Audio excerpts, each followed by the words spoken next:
कैसे आप सब। Welcome to logistic chemistry. तो बच्चा हम 9th का मोशन चैप्टर कर चुके थे फिजिक्स का। तो नेक्स्ट चैप्टर जो आपके सिलेबस में इंक्लूडेड है that is force and laws of motion. आज मैं वो चैप्टर स्टार्ट करने जा रही हूँ, तो बी रेडी फॉर दैट। तो let's start our new chapter that is force and laws of motion. तो देखो बच्चा, चैप्टर के नाम मैं हमेशा आपको कहती हूँ कि चैप्टर का जो नेम होता है उसको पहले ध्यान से पढ़ा करो, उस नेम को पहले क्लियर किया करो, देन फर्दर हम चलेंगे। इसमें दो चीजें हैं, force and laws of motion. Laws of motion तो ठीक है कि मोशन के क्या क्या लॉज हैं वो हम पढ़ लेंगे, but firstly the term is force. Force क्या होता है बेटा? फोर्स क्या होता है आपको जनरली पता है। देखो, फोर्स को तो हम नॉर्मल अपनी जनरल लाइफ में भी, रेगुलर रूटीन में भी एक्सपीरियंस करते रहते हैं। कैसे? हम अपना घर का गेट खोलते हैं, कैसे खोलते हैं? हम अपने घर का दरवाजा कैसे खोलते हैं? हम उसको पुल करते हैं, है ना। तो मतलब हमने क्या किया, उस पर फोर्स लगाया तभी वो खुला ना। या फिर जब हमने उसको बंद करना है तो हम क्या करते हैं, उसको पुश करते हैं, है ना। तब हमने उस पर कौन सा फोर्स लगाया? पुशिंग फोर्स लगाया, तभी वो बंद हो गया, है ना। और अगर हमें कोई चीज़ खींचनी है, कोई बॉक्स है, कोई हैवी कोई चीज़ है, अगर हम उसको खींचते हैं तो हम क्या करते हैं? उसको फोर्स लगा के खींचते हैं, पुल करते हैं हम उसको, है ना।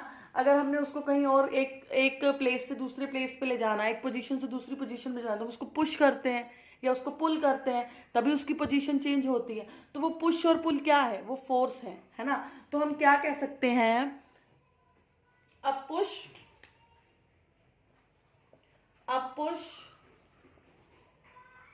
और pull on a body is called force. कि एक पुश और पुल, बॉडी पे जो हम पुश कर रहे हैं बॉडी को, या जो हम पुल कर रहे हैं उसको, तो वो क्या कहेंगे हम उसको? फोर्स। कि a push or a pull on a body is called force. देखो, the direction in which a body is pushed or a pulled is called its direction of force. जिस डायरेक्शन में बॉडी को हम push करते हैं या हम उसको अपनी तरफ खींचते हैं, तो उसको हम क्या कहते हैं? Direction of force. Direction of force क्या होगा? A direction of force is in which a body is pushed और पुल्ड। जिस डायरेक्शन में बॉडी को हमने पुश किया है या पुल किया है, वो उसकी क्या होगी? Direction of force. अब देखो, हमने ये तो पढ़ लिया कि फोर्स है क्या, हमें ये पता चल गया कि फोर्स क्या है। अगर हम किसी बॉडी पे उसको पुश कर रहे हैं, उसको पुल कर रहे हैं, तो हम उसको क्या कहेंगे? कि हमने उस पर फोर्स लगाया है, ठीक है। और जिस डायरेक्शन में हम उस पर फोर्स लगा रहे हैं वो क्या होगी? उसकी डायरेक्शन ऑफ फोर्स। अब बेटा, इसके इफेक्ट्स क्या आते हैं? जब हम फोर्स लगाते हैं तो उसके इफेक्ट्स क्या होते हैं? खुद देखो तुम, क्या होता है बता। तुम्हें खुद डेली रूटीन में तुम देखते ही हो कि क्या होता है जब हम किसी चीज पे फोर्स लगाते हैं। या तो उसकी डायरेक्शन चेंज हो जाती है ना। अगर मैंने किसी चीज पे फोर्स लगाया तो उसकी मैं डायरेक्शन चेंज कर सकती हूँ, उसकी शेप चेंज कर सकती हूँ, है ना। उसकी स्पीड कम या ज्यादा कर सकती हूँ, और क्या कर सकती हूँ? उसको मूव कर सकती हूँ, उसको स्टॉप कर सकती हूँ, है ना। तो next is effect of force.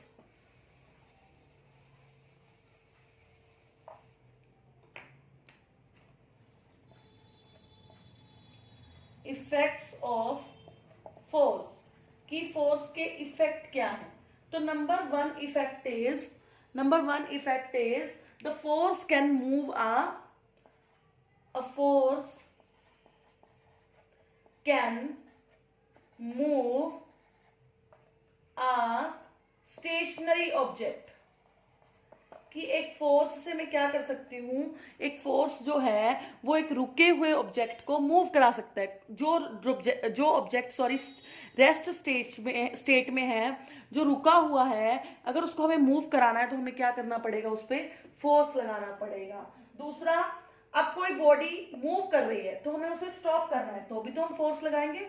A force can stop a moving body.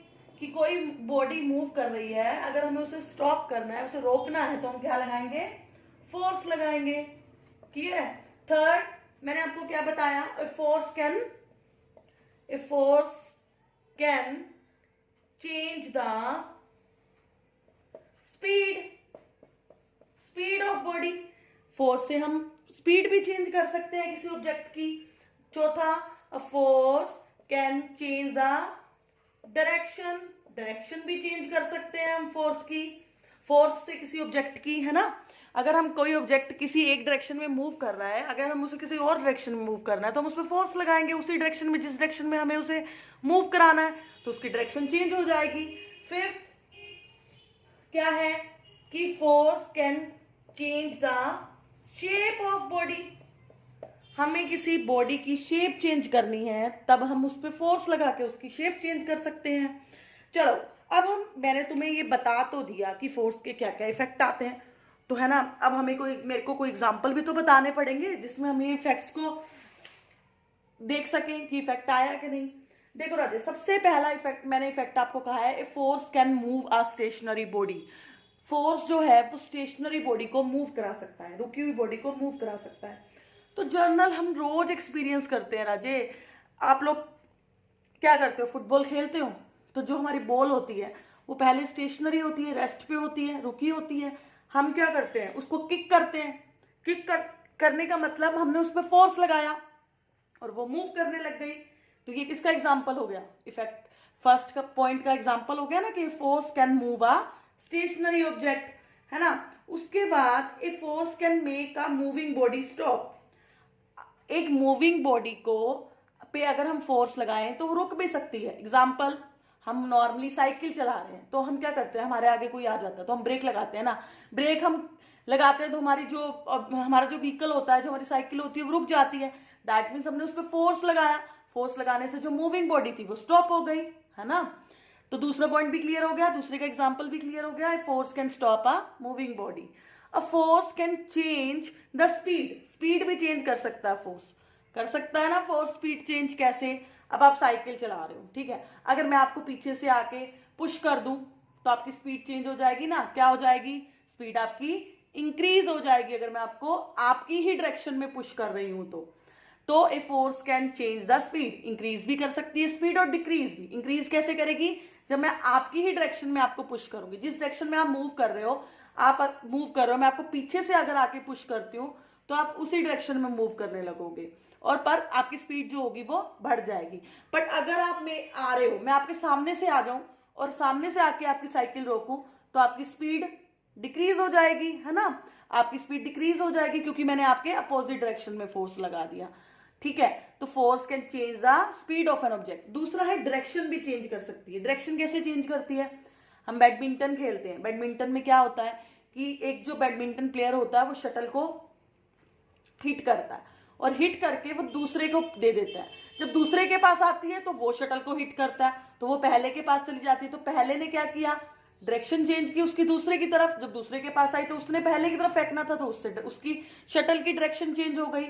Same हम टेनिस में भी करते हैं, टेनिस में भी हम यही करते हैं। इवन क्रिकेट में भी तो यही होता है, एक बैट्समैन जो होता है वो बॉल को किक करता है, सॉरी हिट करता है। हिट करता है जैसे ही वो बॉल को वो बॉलर की तरफ जाने लगती है, जब बॉलर उसको थ्रो करता है तो वो बैट्समैन की तरफ आने लगती है, तो डायरेक्शन चेंज हो गई, ठीक है। तो फोर्स जो होता है वो क्या करता है, किसी ऑब्जेक्ट की डायरेक्शन को भी चेंज कर सकता है। दूसरा, अ force can change the shape of a body. Force जो है शेप को भी चेंज कर सकता है। वो कैसे चेंज कर सकता है राजे, कोई एग्जाम्पल। बिल्कुल, हमारे जनरली हम नॉर्मली देखते हैं, जनरली क्या देखते हैं हम, जनरली जो आपने रबड़ बैंड होता है, रबड़ बैंड को आप क्या करते हो, आप खींचते हो तो स्ट्रेच हो जाता है ना, तो वहां आप उस पर फोर्स लगाते हो तभी तो वो स्ट्रेच होता है। इवन जो वो बॉल आती है फ्लफी वाली, है ना, वो बॉल होती है, उसको हम क्या करते हैं, जब वो स्पंज ले लो, स्पंजी सी बॉल आती है जो, वो क्या होती है, हम उसको प्रेस करते हैं तो वो दब जाती है ना। तो इसका मतलब हम उसको फोर्स करते हैं तो उसकी शेप चेंज हो जाती है। तो force can change the shape of the body. तो आपको क्लियर होगा कि फोर्स क्या है, इफेक्ट ऑफ फोर्स क्या है ना, कि फोर्स जो है वो क्या है, पुश और पुल होता है। और इफेक्ट्स क्या होते हैं फोर्स के, फोर्स एक स्टेशनरी ऑब्जेक्ट को मूव करा सकता है, एक मूवी ऑब्जेक्ट को स्टॉप कर सकता है, उसकी स्पीड चेंज कर सकता है, उसकी डायरेक्शन चेंज कर सकता है और उसकी शेप चेंज कर सकता है। क्लियर है आपको? अगर कोई भी प्रॉब्लम आती है राजे मेरे लेक्चर्स में, मैंने जो पहले कराए हैं, है ना, हमारे इतने चैप्टर्स हो चुके हैं, कोई भी प्रॉब्लम आती है तो आप comment section sorry description box में मेरे लिंक्स डले हुए हैं। अगर आपको किसी लेक्चर में प्रॉब्लम है, मतलब आप कोई नया लेक्चर देखते हो, आप पिछले से कनेक्टेड नहीं हो, तो आपको ऑफ कोर्स बैक वाला लेक्चर देखना पड़ेगा, तभी आप आगे बढ़ोगे ना। तो बैक लेक्चर देखने के लिए मेरे लिंक्स होते हैं डिस्क्रिप्शन बॉक्स में, आप डायरेक्ट उस वीडियो पे जा सकते हो, ठीक है, जो मैंने चैप्टर्स के first part, first lecture, second lecture ऐसे करके बनाए हुए हैं। अगर आपको कोई प्रॉब्लम आती है, आपको मुझसे कुछ पूछना है, आप कमेंट बॉक्स में उसको शेयर करो, पूछो, I will definitely give you an answer. मैं ज़रूर आपको आंसर करूँगी। और मेरी जो वीडियोस होती हैं वो अपने फ्रेंड्स के साथ शेयर किया करो, है ना। मेरे चैनल की नोटिफिकेशन बेल जो होती है ना, उसको जब हमेशा प्रेस किया करो, क्योंकि अगर आप उसको प्रेस नहीं करोगे तो आपके पास मेरे न्यू लेक्चर्स की नोटिफिकेशन नहीं आएगी। तो आपको लगेगा कि मैम ने तो अभी लेक्चर डाले नहीं है, बट लेक्चर मेरे कंटिन्यूसली मोस्टली डलते रहते हैं। तो प्लीज़ अब अगर किसी ने नोटिफिकेशन बेल को प्रेस नहीं किया तो उसको ज़रूर बेल प्रेस करो, ताकि आपको ईजिली नोटिफिकेशन मिलती रहे कि मेरे लेक्चर्स अपडेट हो रहे हैं, ठीक है। तो चलो हम नेक्स्ट चलते हैं। बैलेंस फोर्स कितनी टाइप का होता है, अब हम वो पढ़ेंगे। टाइप्स ऑफ फोर्स कितनी टाइप्स का होता है। फोर्स राजे दो तरह का होता है, एक होता है बैलेंस फोर्स, एक होता है अनबैलेंस फोर्स। बैलेंस फोर्स का क्या मतलब होता है। बैलेंस फोर्स का मतलब है, बैलेंस का मतलब क्या होता है राजी, बैलेंस का मतलब क्या होता है। बैलेंस का मतलब क्या है, मैं आपको अगर एक एग्जांपल दूं, मान लो मेरे पास ये कोई ऑब्जेक्ट है, ठीक है, ये मेरे पास कोई ऑब्जेक्ट है, मैं क्या कर रही हूं, उसको मैं इधर से फोर्स लगा रही हूं, ठीक है, मान लो मैंने 5 न्यूटन फोर्स लगाया, और 5 न्यूटन फोर्स मेरे अपोजिटली यहां से कोई लगा रहा है, तो क्या ये ऑब्जेक्ट मूव करेगा। नहीं, ये ऑब्जेक्ट बिल्कुल भी मूव नहीं करेगा। क्यों, क्योंकि यहाँ पे इक्वल फोर्स लग रहा है पर अपोजिट डायरेक्शन में लग रहा है, तो फोर्स क्या हो जाएगा, 0। Object can not be move, object move नहीं कर सकता। जब इक्वल और अपोजिट फोर्स होता है तो उस कंडीशन में हम उस फोर्स को क्या कहते हैं, balance force. Balance force can not produce motion in a stationary object. Balance force जो होता है वो स्टेशनरी ऑब्जेक्ट में कभी भी मोशन प्रोड्यूस नहीं कर सकता, और बॉडी को, अगर कोई मूविंग बॉडी है तो उसको स्टॉप भी नहीं कर सकता। तो हम बैलेंस फोर्स को क्या लिख सकते हैं, बैलेंस फोर्स की डेफिनेशन क्या कहेंगे, अगर if the resultant of all forces acting on a body is 0, the forces are called balance force. balance force की definition हम क्या देंगे, if the resultant of all the forces on a body is 0, जितने भी force जो body पे लग रहे हैं, अगर उनका रिजल्टेंट फोर्स 0 है, बॉडी ना मूव कर रही है तो वो मूव करती रहेगी, वो स्टॉप नहीं करेगी, अगर वो स्टेशनरी है तो वो स्टेशनरी रहेगी। उन फोर्सेस को हम क्या कहते हैं, बैलेंस फोर्स। जैसे आपको यहाँ पे अब एक पिक दिख रही होगी, यहाँ पे एक आपको बॉक्स दिख रहा होगा, बहुत हैवी बॉक्स है राजे ये। अब देखो इसमें आपको 4 फोर्सेस दिख रहे हैं। एक तो देखो मैं उस फोर्स को, मैं जो उस बॉक्स है उसको पुश कर रही हूँ, ठीक है, आपको दिख रहा होगा फोर्स ऑफ आवर पुश, ठीक है, एरो के ऊपर लिखा हुआ, ठीक है। अब उस पुश को रोकेगा कौन, फ्रिक्शनल फोर्स रोकेगा, तो उसके अपोजिट में फ्रिक्शन फोर्स लग रहा है, वो कैंसिल हो गए, अपोजिट और इक्वल फोर्सेस हो गए दोनों डायरेक्शन, अपोजिट डायरेक्शन में, वो कैंसिल हो गए। अब देखो जो बॉक्स है वो नीचे ग्राउंड पे फोर्स लगाएगा, अगर वो ग्राउंड पे फोर्स लगाएगा तो ग्राउंड भी उस पर फोर्स लगाएगा, तो वो फोर्सेस भी आपस में कैंसिल हो गए, तो रिजल्टेंट फोर्स यहाँ पे क्या हो गया, 0 हो गया मेरे। अब यार इसको मैं तुम्हें ना बच्चों नॉर्मल एग्जांपल से समझाती हूँ।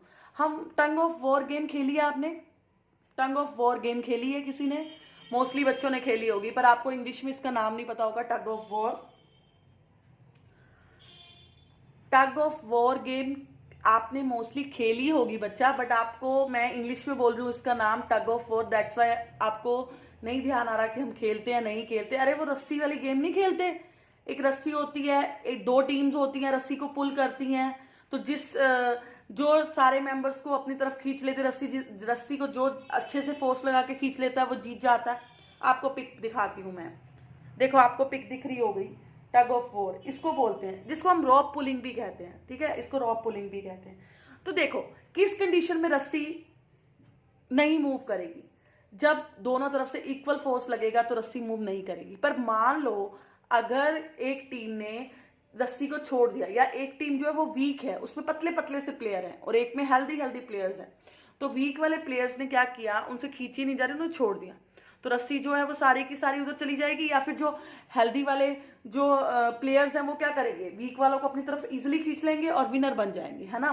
बट अगर दोनों तरफ सेम फोर्स लग रहा है, जितना फोर्स एक टीम लगा रही है उतना ही दूसरी लगा रही है, तो क्या रस्सी मूव करेगी, रस्सी मूव नहीं करेगी। क्यों? क्योंकि उस केस में जो रिजल्टेंट फोर्स होगा, दोनों टीम की तरफ से जो फोर्स लग रहा है वो क्या हो जाएगा, जीरो हो जाएगा, और उस केस में रस्सी मूव नहीं करेगी। इसलिए हम इसको क्या कहते हैं, बैलेंस फोर्स। जिस केस में रिजल्टेंट फोर्स क्या हो, जीरो, उसको हम क्या कहते हैं, बैलेंस फोर्स। ठीक है, तो और बैलेंस फोर्स जो होता है, अगर स्टेशनरी ऑब्जेक्ट पे लगेगा तो वो ऑब्जेक्ट स्टेशनरी ही रहेगा, वो मूव नहीं करेगा। और अगर कोई मूविंग ऑब्जेक्ट पे हम बैलेंस फोर्स लगाएंगे तो वो मूव ही करता रहेगा, वो रुकेगा नहीं, क्योंकि बैलेंस फोर्स का मतलब है कि रिजल्टेंट फोर्स जीरो, कि ऑब्जेक्ट पे फोर्स लग ही नहीं रहा है, और अगर ऑब्जेक्ट पे फोर्स लग ही नहीं रहा तो वो मूव कैसे करेगा, है ना। तो इसीलिए if the resultant of the all forces are zero, then body can not move, can not be in rest, है ना वो मूव करेगी, ना वो रेस्ट पे आ सकती है, ना वो मूव कर सकती है अगर उस पर बैलेंस फोर्स लगेगा। If we apply balance force, the body can not be move or can not be in rest. जो सी पोजीशन में वो होगी वो उसी पोजीशन में रहेगी, वो मूव भी नहीं कर सकती, वो स्टेशनरी भी नहीं हो सकती जब तक उस पर बैलेंस फोर्स लग रहा है। तो चलो लेट्स सी, इसके अपोजिट क्या होगी, अनबैलेंस की डेफिनेशन होगी, तो वो भी लिखती हूं मैं, एक minute. If the resultant of all the forces acting on a body is not zero, then the forces are called unbalanced force. अगर forces जो हम लगा रहे हैं उनका रिजल्टेंट जो है नॉन जीरो है तो वो क्या होंगे, unbalance forces. Let's see an example.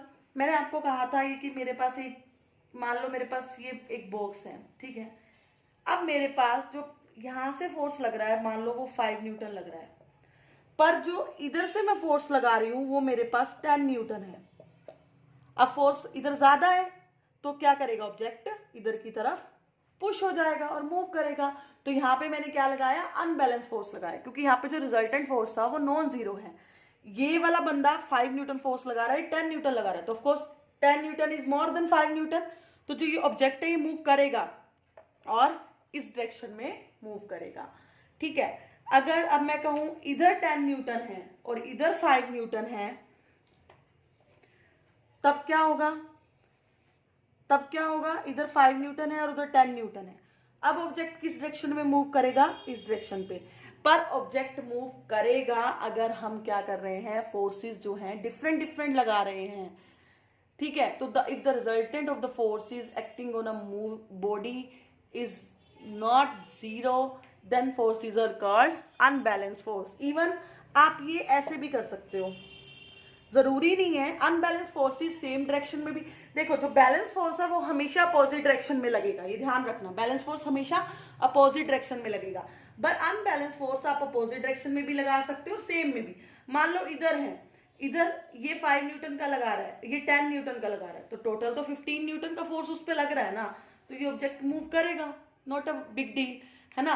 तो अनबैलेंस फोर्स जो होता है वो सेम डायरेक्शन में भी लग सकता है और अपोजिट डायरेक्शन में भी लग सकता है। जैसे हमने वो रस्सी वाला रॉप पुलिंग वाला एग्जांपल लिया था, उसमें क्या था, अगर उस केस में मैंने आपको बताया कि दोनों टीम्स अगर इक्वल फोर्स लगा रही है तो वो रस्सी मूव नहीं करती, है ना। प्लेयर्स अपनी पोजीशंस पे ही रहते हैं, कोई दिक्कत नहीं है, कोई भी विनर नहीं आता। बट अगर एक टीम स्ट्रांग है एक वीक है, तो स्ट्रांग वाली टीम क्या करती है, वीक वाली को अपनी तरफ खींच लेती है ना। तो वो कौन सा एग्जाम्पल होगा, अनबैलेंस फोर्स का। बट अगर दोनों टीम्स इक्वल फोर्स लगा रही हैं तो वो क्या होगा, बैलेंस फोर्स। तो होप आपको मेरा आज का लेक्चर क्लियर होगा, जिसमें मैंने आज चैप्टर की एक छोटी सी इंट्रोडक्शन टाइप एक लेक्चर बनाया, जिसमें आपको बताया कि फोर्स क्या होता है, फोर्स की टाइप्स क्या होती हैं। मेन इसका पार्ट है न्यूटन्स लॉ, 3 लॉज दिए थे न्यूटन ने, तो मेन वो इसका पार्ट है। तो हम वो अब अपने नेक्स्ट लेक्चर में डिस्कस करेंगे। और ये ध्यान रखना कि जो अनबैलेंस फोर्स होता है, अब तुम्हें पता है कि जब मैं फोर्स की बात कर रही हूँ दैट मीन्स मैं अनबैलेंस फोर्स की ही बात कर रही हूँ, क्योंकि एक अनबैलेंस फोर्स ही क्या करता है, जो अनबैलेंस फोर्स होता है वो अगर कोई ऑब्जेक्ट स्टेशनरी है तो उसको मूव भी करा सकता है, अगर कोई मूविंग ऑब्जेक्ट है उसको स्टॉप भी कर सकता है, क्योंकि ये अनबैलेंस है, इसमें जो फोर्स लग रहा है वो डिफरेंट डिफरेंट लग रहा है। बट बैलेंस फोर्स एक ऑब्जेक्ट को मूव नहीं करवा सकता अगर वो स्टेशनरी कंडीशन में है, और ना ही एक ऑब्जेक्ट को मूव करा सकता है, सॉरी, ना ही एक ऑब्जेक्ट को स्टेशनरी कर सकता है, ना ही एक ऑब्जेक्ट को रेस्ट में ला सकता है अगर वो ऑब्जेक्ट मूव कर रहा है। तो बैलेंस फोर्स ये होता है। तो होप आपको आज का लेक्चर क्लियर होगा। तो मेरे चैनल को सब्सक्राइब करवाइए। अगर आपने अभी तक चैनल सब्सक्राइब नहीं किया है तो सब्सक्राइब कीजिए, मेरी वीडियोस को लाइक कीजिए, ज़्यादा से ज़्यादा कमेंट कीजिए, मैं आपके कमेंट्स का ज़रूर आंसर करूँगी, ठीक है। और प्लीज़ नोटिफिकेशन बेल को प्रेस करना मत भूलिएगा, दिस इज़ सो इम्पोर्टेंट। अगर आपको मेरे लेक्चर्स अच्छे लगते हैं तो आपको उसकी अपडेशन ज़रूर मिलनी चाहिए ना, तो नोटिफिकेशन तभी आएगी जब आप बेल को प्रेस करोगे। Thank you for watching. मिलते हैं नेक्स्ट लेक्चर में, बाय।